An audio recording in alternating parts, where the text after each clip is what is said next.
ప్రభువునందు ప్రియమైనటువంటి సహోదరులు మరియు సహోదరులారా, అమరస్వరం అనే ఈ కార్యక్రమమును వీక్షించుటకు మరొకసారి మిమ్మల్ని అందరినీ కూడా ప్రభు అయినటువంటి యేసుక్రీస్తు నామమున ఆహ్వానిస్తున్నాను. ప్రభు అయినటువంటి యేసుక్రీస్తు నామమున మీకు శుభాకాంక్షలు తెలియజేయుచున్నాను.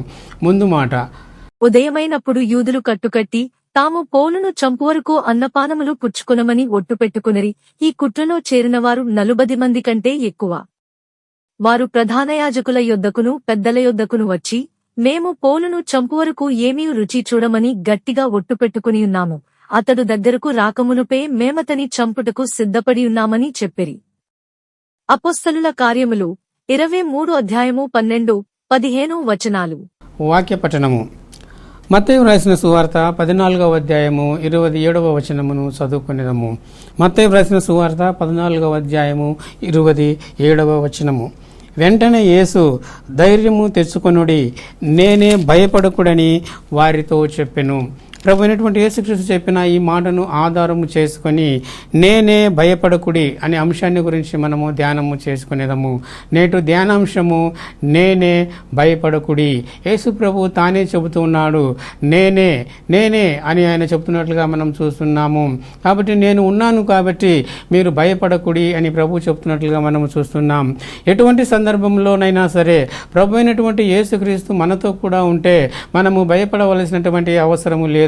ఎందుకనగా ఆయన మనకు అభయమును ఇచ్చినటువంటి వాడు, ఆయన అభయ హస్తమును చాచున్నటువంటి వాడు. ఇదిగో ఆయన మనలను ధైర్యపరుచున్నటువంటి వాడు. కావున యేసు ప్రభు తోడుగా ఉంటే భయపడవలసినటువంటి అవసరము లేదు అన్నటువంటి విషయాన్ని ఇక్కడ మనం చూస్తున్నాము. కాబట్టి యేసు ప్రభు నేనే, భయపడకుడి అన్నటువంటి విషయాన్ని ఇక్కడ చెబుతూ ఉంటున్నాడు. అదే విషయాన్ని గురించి మనము ధ్యానము చేసుకొని ఉంటున్నాము. సందర్భమేనగా ఇదిగో శిష్యులు పడవలో ప్రయాణము చేస్తూ ఉన్నారు. ప్రభువు వారికి అద్దరికి వెళ్ళవలెనని ఆజ్ఞాపించినప్పుడు వారు ఆ యొక్క పడవను ఎక్కి ఇదిగో మరి వెళ్ళినట్లుగా మనము చూస్తుంటున్నాము. శిష్యులు ధోనిలో ఎక్కి ఇదిగో అద్దరికి చేరుటకు వారు ప్రయాణము చేస్తున్నట్టుగా దేవుని యొక్క వాక్యంలో మనం చూస్తున్నాము. ఎప్పుడైతే వాళ్ళు ఆ యొక్క మరి ధోనిలో ప్రయాణము చేస్తూ ఉన్నారో అదిగో వారికి గాలి ఎదురైంది, భయంకరమైనటువంటి గాలి ఎదురైంది.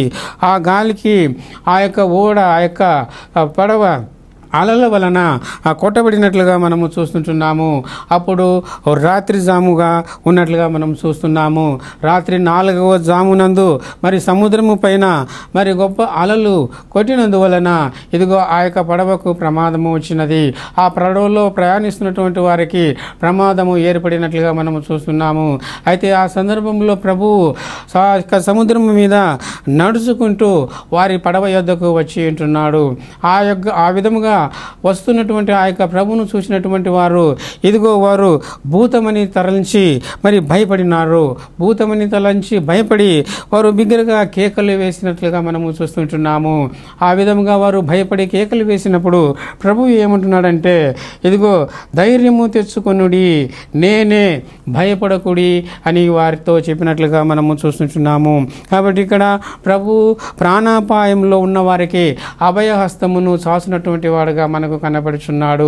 ప్రాణాపాయంలో ఉన్నటువంటి వారు మరి ప్రభు అయినటువంటి యేసుక్రీస్తును ఆశ్రయించినట్లయితే, ఇదిగో ఆయనను కోరినట్లయితే, ఆయనను వేడినట్లయితే, ఆయన సన్నిధానంలోనికి వచ్చినట్లయితే, ఆయన సహాయమును అర్థించినట్లయితే నిజముగా ఆయన అభయహస్తమును చాచినటువంటి వాడుగా ఉన్నాడు, ధైర్యము చెప్పునటువంటి వాడుగా ఉన్నాడు. ఇదిగో మీ యొక్క ప్రాణములను ఆయన రక్షించి కాపాడునటువంటి వాడుగా ఉన్నాడు. ఎందుకనగా ఆయన ప్రాణములను కాపాడున్నటువంటి అధికారము కలిగినటువంటి వాడు. కాబట్టి ప్రభు అయినటువంటి యేసుక్రీస్తు ప్రాణాపాయములలో ఉన్నటువంటి వారిని రక్షించుటకు ఆయన సమర్థుడు, కాపాడుటకు ఆయన సమర్థుడు, తప్పించుటకు ఆయన సమర్థుడు అన్నటువంటి విషయాన్ని ఈ వాక్యంలో మనము చూస్తుంటున్నాము. కాబట్టి ఎవరైనాను ప్రాణాపాయంలో ఉన్నట్లయితే అటువంటి వారు ప్రభు అయినటువంటి యేసుక్రీస్తుని గురించి ఇదిగో ఆయనను తెలుసుకొనవలెను, ఆయనను గట్టిగా పిలవవలెను, బిగ్గరగా కేక వేసి పిలవవలెను. ఆయనను పిలిచినట్లయితే నిజంగా ఆయన మీకు సమాధానము దయచేస్తాడు. ఇదిగో ఆయన యొక్క స్వరమును మీకు వినిపిస్తాడు. ఆయన మీకు దర్శనమిస్తాడు. ఆయన యొక్క మీకు వెలుగును చూపిస్తాడు. అంతేకాదు ఆయన మీకు అభయమునిచ్చి ప్రాణాపాయ స్థితిలో నుంచి ఆయన మిమ్మల్ని తప్పకుండా తప్పిస్తాడు. అటువంటి శక్తి సామర్థ్యములు ఆయన కలిగి ఉన్నాడు. కావున మీరు కేవలము నమ్మినట్లయితే ఇదిగో ప్రాణాపాయ స్థితిలో నుంచి ఆయన మిమ్మల్ని బ్రతికిస్తాడు, కాపాడుతాడు అన్నటువంటి విషయాన్ని ఈ వాక్యం ద్వారా మనము తెలుసుకొని ఉంటున్నాము. ఈ విధంగా యేసు ప్రభు ప్రాణాపాయ స్థితిలో ఉన్నటువంటి వారికి అభయమును ఇస్తున్నటువంటి ప్రభువుగా ఇక్కడ మనకు కనబడుతూ ఉంటున్నాడు. అదేవిధంగా మత్తయి రాసినటువంటి సువార్త 9వ అధ్యాయము 22వ వచనములో మనము చూసినట్లయితే 9వ అధ్యాయము 22వ వచనములో యేసు వెనుకకు తిరిగి ఆమెను చూసి, కుమారి ధైర్యముగా ఉండుము, నీ విశ్వాసము నిన్ను బాగుపరచునని చెప్పగా ఆ గడి నుండి ఆ స్త్రీ బాగుపడెను. కాబట్టి ఇక్కడ చూసినట్లయితే రక్తస్రావము కలిగినటువంటి రోగిని ఉద్దేశించి ప్రభు ఏమంటున్నాడంటే, కుమారి భయపడకుము అని చెప్పినట్లుగా మనం చూస్తున్నాము. ధైర్యముగా ఉండుము అని చెప్పినట్లుగా మనం చూస్తున్నాం. ధైర్యముగా ఉండుము అంటే భయపడకుము అని చెప్పినట్లుగా మనం చూస్తున్నాం. కాబట్టి సందర్భం ఏమనదుగా, ఇదిగో ఒక అధికారి ప్రభు అయినటువంటి యేసుక్రీస్తు దగ్గరికి వచ్చి ఉన్నాడు. వచ్చి, అయ్యా నా కుమార్తె చనిపోయి ఉన్నది, కాబట్టి నీవు వచ్చి ఆమె మీద చేయి ఉంచినట్లయితే ఆమె తప్పకుండా బ్రతుకుతును అని ఆ అధికారి ప్రభు అయినటువంటి యేసుక్రీస్తుకు మనవి చేయగా, మరి యేసుక్రీస్తు ప్రభువు ఆ అధికారితో కూడా శిష్యులను వెంట పెట్టుకొని వెళ్ళి ఉన్నాడు. మార్గ మధ్యంలో వెళుతున్నప్పుడు మరి జన సమూహము ఆయన వెంట కూడా వెళ్ళి ఉన్నది. కాబట్టి ఆ సందర్భంలో 12 సంవత్సరముల నుంచి రక్తస్రావముతో బాధపడుతున్నటువంటి రోగి అయినటువంటి ఒక స్త్రీ ఆ ప్రభువు దగ్గరికి వచ్చింది. వచ్చి, నేను కేవలము ఆయన పై వస్త్రమును మాత్రము ముట్టుకుంటే బాగుపడేదను అన్నటువంటి విశ్వాసం కలిగినటువంటిదై వచ్చి ఆయన వెనుకకు వచ్చి ఆయన యొక్క పై వస్త్రమును ముట్టుకొనినది. ముట్టుకునిన వెంటనే ఇదిగో ఆమె స్వస్థత పొందినటువంటిదిగా కనబడుచున్నది. కాబట్టి ప్రభావము ఆయనలోని బయలువెడలేదని ఆ ప్రభువు తెలుసుకునేటువంటి వాడే వెనుకకు తిరిగి ఏమనుచున్నాడంటే, యేసు వెనుకకు తిరిగి ఆమెను చూచి, కుమారి ధైర్యముగా ఉండుము, నీ విశ్వాసము నిన్ను బాగుపరిచినని చెప్పినట్లుగా ఇక్కడ మనము చూస్తుంటున్నాము. కాబట్టి కుమారి ధైర్యముగా ఉండుము అని ప్రభు చెబుతున్నట్లుగా మనం చూస్తున్నాము. కాబట్టి అనారోగ్యంతో ఉన్నటువంటి వారు మరి స్వస్థత కావాలంటే వారు ధైర్యంగా ఉండవలెను. వారు ప్రభు అయినటువంటి యేసుక్రీస్తు దగ్గరికి రావలెను. ప్రభు అయినటువంటి యేసుక్రీస్తు యొక్క స్పర్శను అనుభవించవలెను.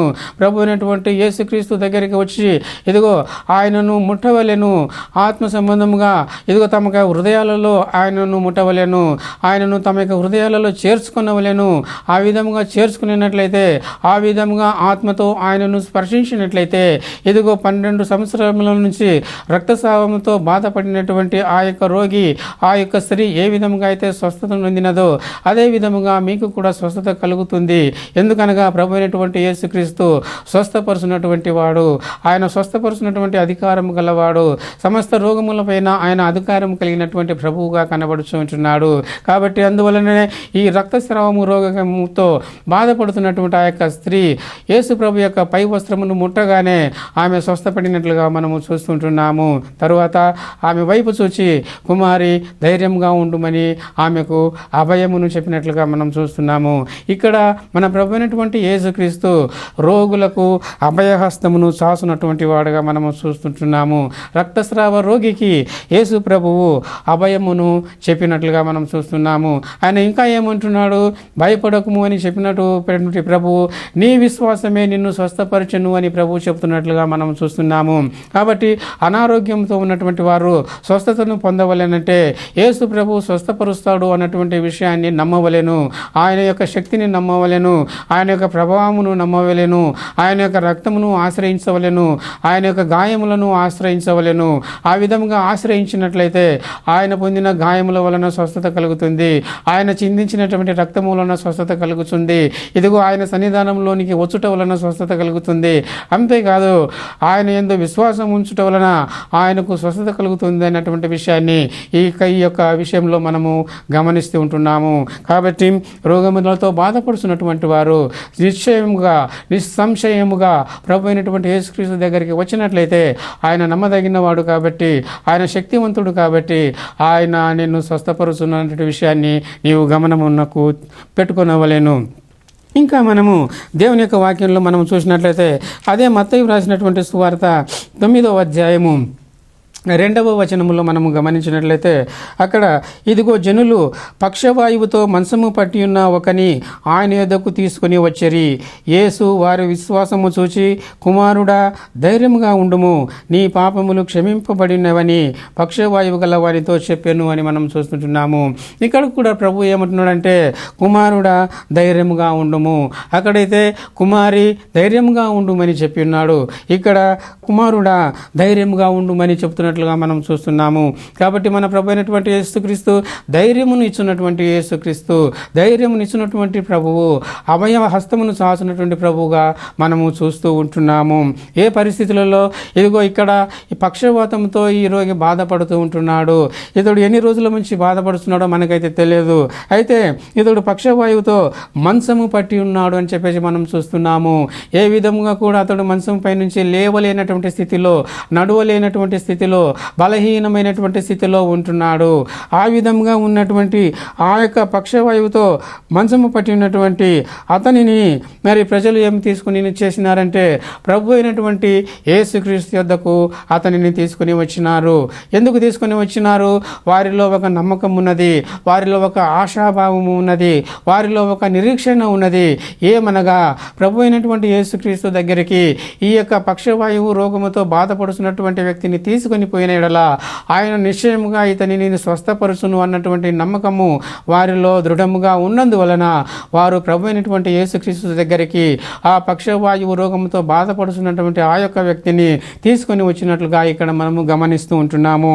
కాబట్టి ఆ విధముగా వారు విశ్వాసంతో ఆ పక్షవాయువుతో మరి బాధపడుతున్నటువంటి వ్యక్తిని ప్రభు అయినటువంటి యేసుక్రీస్తు దగ్గరికి తీసుకొని వచ్చినప్పుడు ప్రభు ఏమంటున్నాడంటే కుమారుడా ధైర్యంగా ఉండుమని చెప్తున్నట్లుగా మనం చూస్తున్నాము. ముందుగా ఆయన కుమారుడా ధైర్యంగా ఉండుమని చెప్తున్నట్లుగా మనం చూస్తుంటున్నాము. నీవు పక్షవాతంతో బాధపడుతున్నావు, బలహీనమైనటువంటి స్థితిలో ఉంటున్నావు, లేవలేనటువంటి స్థితిలో ఉంటున్నావు,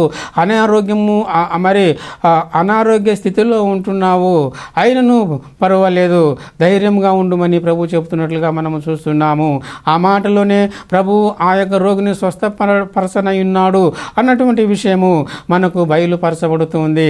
కాబట్టి నీ కుమారుడా ధైర్యంగా ఉండుము అని ప్రభు చెబుతున్నట్లుగా మనం చూస్తున్నాము. దానితో పాటు ఆయన ఇంకా ఏమంటున్నాడంటే నీ పాపములు క్షమింపబడినవని ఆ పక్షవాయువు రోగము గలవానితో చెప్పినట్లుగా మనం చూస్తున్నాము. కాబట్టి ఇక్కడ ఒక విషయాన్ని మనము గమనించవలసినది ఏంటంటే పక్షవాయువు కలిగినటువంటి ఆ యొక్క రోగికి కావలసినది స్వస్థత. అయితే ఆ స్వస్థత కంటే ముందు అతనికి అవసరమైనది పాప క్షమాపణ అని చెప్పేసి మనం చూస్తుంటున్నాము. అందుకే ప్రభు ఏమంటున్నాడంటే నీ యొక్క పాపములు క్షమించబడి ఉన్నవి అని ప్రభు చెబుతున్నట్లుగా మనం చూస్తుంటున్నాము. కాబట్టి అనారోగ్యంతో ఉన్నటువంటి వారు, ఇదిగో అస్వస్థతతో ఉన్నటువంటి వారు, అనేకమైనటువంటి వ్యాధులతో, అనేకమైనటువంటి రోగములతో పీడితులైనటువంటి వారు, బాధింపబడుతున్నటువంటి వారు, అనుభవిస్తున్నటువంటి వారు ముందుగా తమ యొక్క పాపములకు క్షమాపణను పొందవలెను. తమ యొక్క పాపములకు క్షమాపణను పొందవలనంటే ఇదిగో ప్రభు అయినటువంటి యేసుక్రీస్తు వైపు చూడవలెను, సిలువ వేయబడినటువంటి యేసుక్రీస్తు వైపు చూడవలెను. ఎందుకనగా ఆ సిలువ పైన ప్రభు అయినటువంటి యేసుక్రీస్తు నీ కోసమే రక్తం కార్చినాడు, నీ కోసమే తన యొక్క ప్రాణమును బలిగా అర్పించినాడు.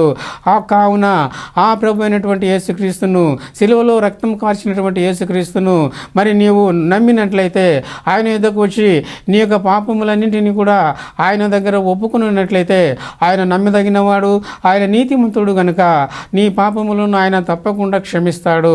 కాబట్టి నీవు పాప క్షమాపణ పొందినట్లయితే ఇదిగో అటు తరువాత ఆయన నిన్ను తప్పకుండా స్వస్థపరుస్తాడు అన్నటువంటి విషయాన్ని ఇక్కడ మనము చూస్తూ ఉంటున్నాము. అందుకే ముందుగా ప్రభు ఏమంటున్నాడంటే నీ పాపములు క్షమింపబడి ఉన్నవని పక్షవాయువు గల వానితో చెప్పాను అని చెప్పేసి మనము చూస్తుంటున్నాము. కాబట్టి ఎప్పుడైతే పక్షవాత వాయువు గలవానితో మరి ప్రభు ఆ మాట చెప్పి ఉంటున్నాడో మరి అక్కడ ఉన్నటువంటి శాస్త్రులు కొందరు మరి దానిని దేవదూషణగా వారు పరిగణించినట్లుగా మనము చూస్తుంటున్నాము. తమలో తాము వారు అనుకున్న సాగిరి అని చెప్పేసి మనము చూస్తూ ఉంటున్నాము. కాబట్టి అదే మనము 12వ వచనములో మనము చూసినట్లయితే ఆయన ఆ మాట విని రోగులకే కానీ ఆరోగ్యం గల వారికి వైద్యుడు అక్కరలేదు కదా. కాబట్టి వారందరూ కూడా మరి ఈయన దేవుని సూచన చేసి ఉన్నాడని అన్నటువంటి విషయాన్ని వారు చెబుతూ ఉన్నప్పుడు మరి దానిని గ్రహించినటువంటి ప్రభువు ఏమంటున్నాడంటే రోగులకు కానీ ఆరోగ్యం గల వారికి వైద్యుడు అక్కరలేడు అన్నటువంటి విషయాన్ని ఇక్కడ మనము చూస్తుంటున్నాము. కాబట్టి ఇంకా మనము మరి ఆ తర్వాత చూసినట్లయితే 6వ వచనంలో మనం చూసినప్పుడు అయినను పాపములు క్షమించుటకు భూమి మీద మనుష్య కుమారునికి అధికారము కలదని మీరు తెలుసుకొనవలెను అని చెప్పి ఆయన పక్షవాయువు గలవాన్ని చూసి నీవు లేచి నీ మంచం ఎత్తుకుని నీ ఇంటికి పొమ్మని చెప్పగా వాడు లేచి తన ఇంటికి వెళ్ళెను. జనులు అది చూచి భయపడి మనుషులకిట్టి అధికారం ఇచ్చిన దేవునిని మహిమపరచరి అనే దేవుని యొక్క వాక్యంలో మనం చూస్తుంటున్నాము. కాబట్టి యేసు ప్రభు అతని యొక్క పాపములను క్షమించి ఉన్నాడు. క్షమించి ఆయన ఏం చేస్తున్నాడంటే నీవు లేచి నీ మంచం ఎత్తుకొని నీ ఇంటికి పొమ్మని చెప్పగా వాడు వెంటనే తన ఇంటికి వెళ్ళెను అని చెప్పేసి మనం చూస్తున్నాము. అనగా ప్రభు అయినటువంటి యేసుక్రీస్తు ద్వారా అతడు స్వస్థత పొందినట్లుగా మనం చూస్తున్నాము. అయితే శాస్త్రులు పరిచర్యులు అయితే ఇదిగో ఆయన పాపములు క్షమించిన విషయాన్ని చూసి వారు తమలో తాము మరి సనుగు కొనసాగినారు, ఆయన పైన దురాలోచనలు చేయసాగినారు. అయితే ఆ స్వస్థపడినటువంటి రోగి మాత్రము స్వస్థతను పొంది తన ఇంటికి వెళ్ళినారు. ఇది ఎంత చూసిన వారు మిక్కిలి భయపడినారు. ఎందుకనగా పక్షవాయువు గల వాడు మరి స్వస్థపరచబడుట మరి చాలా ఆశ్చర్యకరమైనటువంటి విషయము. ఇది ఎవరి వలన సాధ్యము కాదు, కేవలము మరి దేవుడు చేయనటువంటి కార్యమని వారు గ్రహించినటువంటి వారుగా ఉన్నారు. అందుకే పక్షవాతము కలిగినటువంటి ఆ వ్యక్తి స్వస్థపడిన వెంటనే చూసినటువంటి వారు ఇదిగో భయపడి మనుషులకు ఇట్టి అధికారం ఇచ్చినటువంటి వాని దేవునిని మహిమపరిచరి అని చెప్పేసి మనం చూస్తుంటున్నాము. కాబట్టి ఆ పక్షవాత రోగి ఎప్పుడైతే స్వస్థత పొందినాడో మనుషులందరూ కూడా దేవునిని మహిమపరిచినట్లుగా మనము చూస్తుంటున్నాము. కాబట్టి ఈ సందర్భంలో ప్రభు అయినటువంటి యేసుక్రీస్తు ఏ విధంగా కనబడుచున్నాడంటే ఇదిగో పక్షవాత రోగికి అభయహస్తము చాచినటువంటి వాడుగా కనబడుచున్నాడు. రోగులకు ఆయన అభయమునిస్తున్నటువంటి వాడు, రోగులను ఆయన స్వస్థపరుచున్నటువంటి వాడుగా ఇక్కడ మనకు కనబడుతున్నట్లుగా మనము చూస్తుంటున్నాము. ఇంకా మనము యోహాను సువార్తలో మనం చూసినట్లయితే 16వ అధ్యాయము 33వ వచనములో మనం చూసినప్పుడు నా యందు మీకు సమాధానం కలుగునట్లు ఈ మాటలు మీతో చెప్పుచున్నాను. లోకములో మీకు శ్రమ కలుగును, అయినను ధైర్యము తెచ్చుకొనుడి, నేను లోకమును జయించి ఉన్నానని ప్రభువు చెప్పినట్టుగా ఇక్కడ మనము చూస్తూ ఉంటున్నాము. కాబట్టి ఇక్కడ మనం చూసినట్లయితే ప్రభు అయినటువంటి యేసుక్రీస్తు శ్రమలలో అభయహస్తమును ఇస్తున్నటువంటి ప్రభువుగా ఇక్కడ మనకు కనబడుచు ఉంటున్నాడు. కాబట్టి లోకమందు మీకు శ్రమలు కలుగునని ప్రభు చెబుతున్నట్లుగా మనము చూస్తుంటున్నాము. కాబట్టి ప్రభు అయినటువంటి యేసుక్రీస్తును ప్రకటించున్నప్పుడు, ప్రభు అయినటువంటి యేసుక్రీస్తును వెంబడిస్తున్నప్పుడు, ప్రభు అయినటువంటి యేసుక్రీస్తును అనుసరిస్తున్నప్పుడు, ఇదిగో ఆయన మందిరానికి వెళ్ళుతున్నప్పుడు, ఆయనను ఆరాధించినప్పుడు, ఇదిగో ఆయనను స్తుతించినప్పుడు, ఇదిగో లోకమంతటను సంచారం చేసి ఆయనను ప్రకటనము చేస్తూ ఉన్నప్పుడు ఇదిగో అనేకమైనటువంటి శ్రమలు కలుగును, అనేకమైనటువంటి వ్యతిరేకతలు కలుగును, అనేకమైనటువంటి శ్రమలు కలుగును. అయినప్పటికీ కూడా ప్రభువు ఏమంటున్నాడంటే ఇదిగో ధైర్యము తెచ్చుకొని అని ప్రభు చెబుతున్నట్లుగా మనం చూస్తుంటున్నాము. ఎందుకనగా నేను లోకమును జయించి ఉన్నాను అని ఆయన చెబుతున్నాడు. కావున లోకమును జయించినటువంటి ప్రభువు, లోకమనగా లోకములో ఉన్నటువంటి జనము, లోకములో ఉన్నటువంటి జనమును జయించినటువంటి ప్రభువు ఇదిగో ఆయన మీతో ఉన్నాడు. కావున ఇదిగో మీరు భయపడకుడి, ధైర్యము తెచ్చుకొనుడి అని ప్రభువు చెబుతున్నట్లుగా మనము చూస్తుంటున్నాము. కాబట్టి యేసుక్రీస్తు ప్రభు శ్రమలలో మరి అభయహస్తమును ఇస్తున్నటువంటి ప్రభువుగా మనకు ఇక్కడ దర్శనమిస్తూ ఉంటున్నాడు. ఇంకా మనము చూసినట్లయితే మత్తయి సువార్త 10వ అధ్యాయము 26వ వచనంలో కాబట్టి మీరు వారికి భయపడకుడి, మరుగైనదేదియు బయలుపరచబడకపోదు, రహస్యమైనదేదియు తెలియబడకపోదు అని ప్రభువు చెబుతున్నట్లుగా మనం చూస్తుంటున్నాము. కాబట్టి ఇక్కడ ప్రభువు వారికి భయపడకుడి అని చెబుతున్నట్లుగా మనము చూస్తుంటున్నాము. ఎందుకు భయపడకుడి అని చెబుతున్నాడంటే ఇక్కడ మనం చూసినప్పుడు తోడేళ్ల మధ్యకు గొర్రెలను పంపినట్లుగా నేను మిమ్మును పంపుచున్నాను. కాబట్టి మీరు పాముల వలె వివేకులుగా ఉండవలెను, పావురం వలె నిష్కలంకులుగా ఉండవలెనను, మనుషులను గురించి మీరు జాగ్రత్త పడవలెను. ఎందుకనగా వారు మిమ్మును మహాసభలకు అప్పగిస్తారు, సమాజ మందిరములలో మిమ్మును కొరడాలతో కొట్టిస్తారు. విధముగా అన్ని జనులకు సాక్ష్యార్థమై నా నిమిత్తము మీరు అధిపతుల ఎదుట రాజుల ఎదుటకును తేబడుదురని ప్రభు ఇక్కడ మనము చూస్తుంటున్నాము. కాబట్టి వారు మిమ్మును అప్పగించినప్పుడు, మిమ్మల్ని హింసించినప్పుడు వారికి భయపడకుడి అని ప్రభు చెప్తున్నట్లుగా మనము చూస్తుంటున్నాము. కాబట్టి వారికి భయపడకుడి, మరుగైనది ఏదియు బయలుపరచబడకపోదు అని ప్రభు చెప్తున్నట్లుగా మనం చూస్తున్నాము. 28లో మరియు ఆత్మను చంపనేరక దేహమునే చంపు వారికి భయపడకుడి అని ప్రభు చెప్తున్నట్లుగా మనము చూస్తుంటున్నాము. కాబట్టి దేహమును చంపు వారికి భయపడకుడి, అయితే ఆత్మను చంపునటువంటి వారికి భయపడమని ప్రభు ఇక్కడ చెబుతున్నట్లుగా మనం చూస్తున్నాము. అనగా ఆత్మను దేహమును కూడా నరకములో నశింపజేయగలవానికి మిక్కిలి భయపడుడి అని ప్రభు ఇక్కడ మనకు చెబుతున్నట్లుగా మనము చూస్తూ ఉంటున్నాము. కాబట్టి ఇక్కడ ప్రభు మరి హింసలలో మరి సహాయం చేయనటువంటి వాడుగా కనబడుచున్నాడు. మనం చివరిగా అపోస్తుల కార్యములో మనం చూసినట్లయితే అపోస్తుల కార్యములో 23వ అధ్యాయము 11వ వచనములో మనము చూసినప్పుడు, ఆ రాత్రి ప్రభు అతని యొద్ద నిలుచుండి ధైర్యముగా ఉండుము, యెరూషలేములో నన్ను గూర్చి నీ వేలకు సాక్ష్యం ఇచ్చితవో అలాగున రోమాలకు కూడా సాక్ష్యం ఇవ్వవలసినదని చెప్పాను. కాబట్టి ఇక్కడ పౌలుకు మరి దేవుడు ప్రభువైనటువంటి యేసుక్రీస్తు అభయం ఇస్తుంటున్నాడు. మరి భయపడకము అని చెప్తుంటున్నాడు. ఈ పట్టణంలో నాకు మరి యెరూషలేములో నన్ను గూర్చి నీ వేలకు సాక్ష్యం ఇస్తావో అలాగూ రోమాలో కూడా సాక్ష్యం ఇవ్వవలసి ఉన్నదని మరి చెప్పినట్లుగా మనము చూస్తుంటున్నాము. కాబట్టి పౌలును చంపుటకు కుట్ర చేసినట్లుగా మనం చూస్తున్నాము. 12వ వచనంలో, ఉదయమైనప్పుడు యూదులు కట్టుకట్టి తాము పౌలును చంపు వరకు అన్నపానములు పుచ్చుకొనమని ఒట్టు పెట్టుకొనిరి. ఈ కుట్రలో చేరిన వారు 40 మంది కంటే ఎక్కువ అని చెప్పేసి మనం చూస్తున్నాము. కాబట్టి పౌలు పైన వారు కుట్ర పనినారు. అన్నపానములు పుచ్చుకొనము, పౌలును చంపేంత వరకు కూడా అన్నపానములు పుచ్చుకొనమని ఇదిగో వారు చెబుతున్నట్లుగా మనము చూస్తుంటున్నాము. అదే మనము చూసినట్లయితే ఆ విధంగా పౌలు పైన కుట్రలు పన్నినప్పటికీ కూడా ఆ యొక్క కుట్రలలో నుంచి, ఆ మరణకరమైనటువంటి అపాయకరమైన స్థితిలో నుంచి ప్రభువు పౌలును తప్పించినట్లుగా మనము చూస్తుంటున్నాము. కాబట్టి మహా కుట్రలలో కూడా ప్రభువు అభయహస్తమును చాపునటువంటి వాడుగా మనకు కనబడుచున్నాడు. దేవుని బిడ్డలారా, ఇంతవరకు మీరు నేనే భయపడకుడు అనే అంశాన్ని గురించి మీరు వినింటున్నారు. కావున ప్రభు అయినటువంటి యేసుక్రీస్తు మరి రక్తస్రావ రోగికి అభయమునిచ్చి ఉంటున్నాడు, పక్షవాత రోగికి అభయమునిచ్చి పాపములను క్షమించి ఉంటున్నాడు. అదేవిధంగా శ్రమలలో అభయమునిచ్చి ఉంటున్నాడు, మహా కుట్రలలో అభయమునిచ్చి ఉంటున్నాడు, మరియు హింసలలో కూడా అభయమునిచ్చి ఉంటున్నాడు. యేసు ప్రభు ధైర్యమును అభయమును ఇచ్చినటువంటి దేవుడు.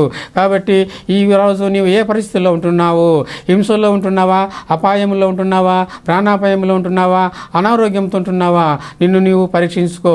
ఆ విధంగా పరీక్షించుకొని ప్రభు అయినటువంటి యేసుక్రీస్తు దగ్గరికి వచ్చి నీ పాపములను ఒప్పుకొని పాప క్షమాపణ పొంది రక్షణ భాగ్యమును పొందవలెనని ప్రభు పేరిట నీకు మనవి చేయుచున్నాను. ఆ విధముగా చేయుటకు ప్రభు నీకు సహాయము చేయునుగాక. ప్రార్థించుదాము. పరలోకమందున్న మా తండ్రి, ఘనమైన దేవ, మీ ఘనమైన నామమునకు మా ప్రభు అయినటువంటి యేసుక్రీస్తు ద్వారా మీకు కృతజ్ఞతాస్తులు సమర్పిస్తున్నాము. మా ప్రభు అయినటువంటి యేసుక్రీస్తు చెప్పినటువంటి మాటను మేము జ్ఞాపకం చేసుకొని ఉన్నాము. నేనే భయపడకుడి, ధైర్యంగా ఉండుడి అని మా ప్రభువు చెప్పి ఉంటున్నాడు. ఇదిగో రక్తస్రావము గల రోగికి మరి ధైర్యమును చెప్పి ఆ రోగిని స్వస్థపరిచి ఉంటున్నాడు. పక్షవాతము గలైనటువంటి ఆ యొక్క రోగిని ధైర్యపరిచి ఇదిగో ఆ రోగిని స్వస్థపరచడం మాత్రమే కాదు, అతని యొక్క పాపములను క్షమించి ఉంటున్నాడు.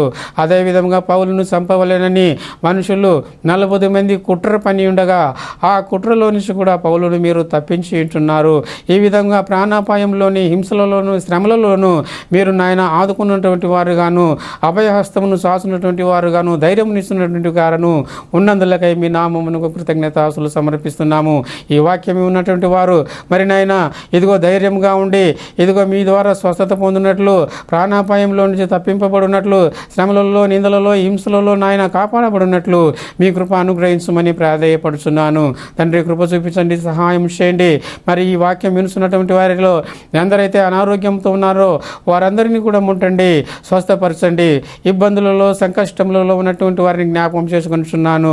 ఇదిగో వారికి విడుదలను ప్రసాదం చేయమని ప్రార్థిస్తున్నాను. ప్రభు, కృప చూపించండి, సహాయం చేయండి. మా ప్రభు అయినటువంటి యేసుక్రీస్తు ద్వారా ప్రార్థించి వేడుకొనుచున్నాము తండ్రి.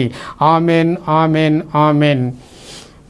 ప్రియమైనటువంటి సహోదరులు సహోదరులారా, ఇంతవరకు అమరస్వరం అనే కార్యక్రమంను వీక్షించినందుకు మీకు నా హృదయపూర్వకమైనటువంటి వందనములు. తిరిగి వచ్చే వారము ఇదే సమయంలో ఇదే ఛానల్లో మళ్ళీ కలుసుకుందాము. అంతవరకు సెలవు. పరిశుద్ధాత్మ మీకు తోడై ఉండునుగాక. ఆమెన్.